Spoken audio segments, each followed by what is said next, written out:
Y'all are paragons of perseverance, I see. Yeah?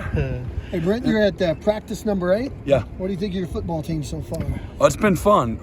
Really like the group of guys. They have worked really hard competing and straining. I see a lot of strain. I see a lot of competition across the board. You can go through every position group and talk about competition. And got a few guys banged up, the normal bumps and bruises, but have really appreciated guys having the right mindset, showing up with a mindset of improving, getting better, between meetings and walkthroughs and the actual on-the-field play.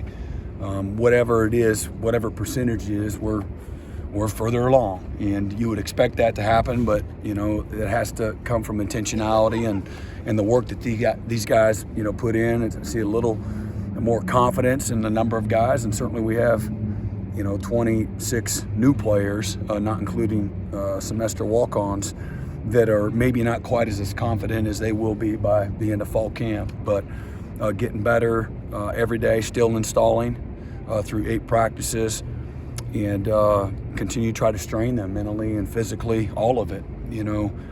That's an important part of building our team, and then to developing the leadership of the team. And that doesn't just happen by accident either. So we got to do a great job as a staff, continue to put that as one of the most important things that we get accomplished, is developing the leadership, putting guys in position to where they're uncomfortable, and again, got to be bold and courageous.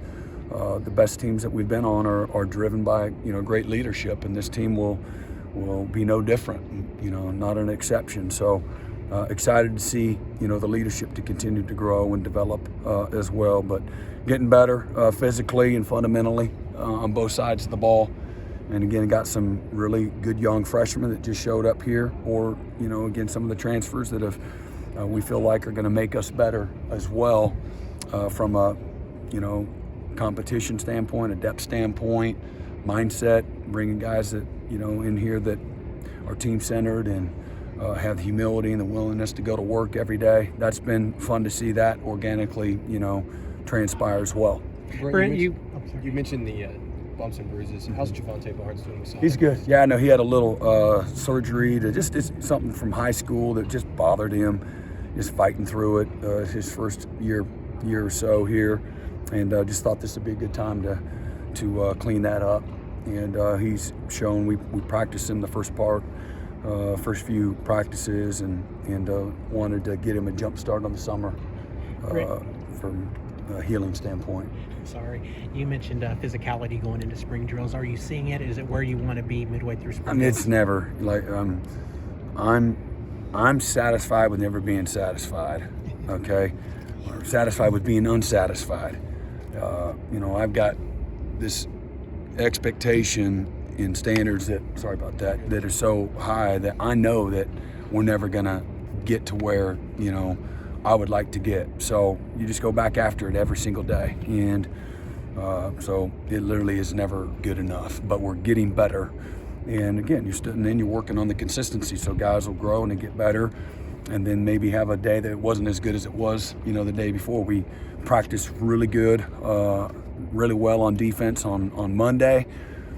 In a lot of areas, and not quite as good on offense on Monday. And then today offense was a lot better in some areas, and again, defensively not as good in some areas. So, when we're really where we need to be, we're going to be consistent, and we're going to show up every day, and it's going to be a 50-50 kind of practice where, it's more even. So we're working on that, and we've had a few days that are like that, but we need, more days like that. And tomorrow we're going to meet early and in the morning, and then we'll scrimmage with the guys, and we've been working on a lot of situational football, a lot of third downs, fourth downs, 2-minute, red zone, P&10, play second down, second and long, play third down. Just trying to create a lot of situational football for these guys, getting them to think the right way, we got to play, with more football intelligence. And so we can't put those learning opportunities to learn the game of football in front of them, enough. So. Are you in?